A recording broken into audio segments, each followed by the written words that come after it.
पता नहीं कौन है वो लोग जो कहते हैं कि बच्चा सो जाए तो तुम भी सो जाओ। अगर मैं बच्चे के साथ सो जाऊं तो क्या बच्चा उठकर सारा काम करेगा? हेलो, मेरा नाम है अनीता। हमारे घर पर मैं, मेरे हस्बैंड और मेरा 1 साल का बेटा, हम तीनों लोग रहते हैं। हम न्यूक्लियर फैमिली हैं। सो जितनी भी मदर्स जो भी न्यूक्लियर फैमिली फैमिली में रहती है, उन लोगों को शायद मेरा है नाइट रूटीन अच्छा लगे, तो उन लोगों की थोड़ी हेल्प हो जाएगी। धार्विक का नाइट रूटीन मैंने कैसे डेवलप किया है, धार्विक इतनी जल्दी कैसे सो जाता है, अगर आप लोग ये जानना चाहते हैं तो मुझे कमेंट कीजिएगा, मैं इस पर एक स्पेसिफिक वीडियो बना दूंगी। सो यह धार्विक के सोने के बाद मेरे घर के काम शुरू होते हैं। घर के कपड़े सुखाना, घर की डीप क्लीनिंग करना, घर की किचन क्लीनिंग करना, एंड जो भी फैला हुआ होता है वो सारी चीज़ों को क्लीन करना।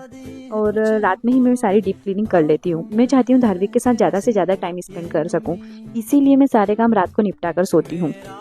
बहुत से लोग अब मुझे ज्ञान देने आएंगे कि रात को सफाई नहीं करते, रात को झाड़ू नहीं लगाते हैं, तो मैं उन लोगों को बता दूं कि मेरे घर पर कोई मेड नहीं आती है, तो सुबह से लगाकर शाम तक और रात तक सारी ही चीज़ें मुझे ही हैंडल करनी होती है। तो मुझे और जैसे टाइम मिलता है मैं वैसे ही अपने घर को क्लीन कर लेती हूँ।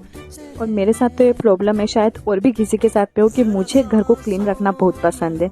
तो जब तक मेरा ये काम कंप्लीट नहीं होता तब तक मैं किसी और चीज़ के बारे में सोच ही नहीं पाती हूँ। सो इससे मेरी सुबह भी बहुत अच्छी होती है, धार्विक के साथ मैं अच्छा टाइम स्पेंड कर पाती हूँ, उसको अच्छी अच्छी नई एक्टिविटीज़ करा पाती हूँ। ऐसा नहीं है कि इससे नेक्स्ट डे मेरे पास में कोई काम नहीं होते, इवन मेरे पास में बहुत काम होते हैं। इवन मुझे लेटने और फ़ोन चलाने का भी टाइम नहीं मिलता है। ब्रेकफास्ट, लंच, डिनर प्रेप करना और बहुत सारी चीज़ें। जितनी बार धार्विक खाना खाता है, बेबी लीड वीनिंग कर रहा है, तो उतनी बार सफाई करना, उतनी बार उसे क्लीन करना। और मुझे पता है कि मेरी ये मेहनत वेस्ट नहीं जाने वाली है, शायद इसीलिए मैं दिन रात मेहनत में लगी भी रहती हूँ। और मैं जानती हूँ कि इससे धार्मिक बहुत निखर के आने वाला है। सो या यही रहता है मेरा नाइट रूटीन। और इस तरह से ही मैंने अपना तरीका निकाला है नेक्स्ट डे को प्रोडक्टिव बनाने के लिए।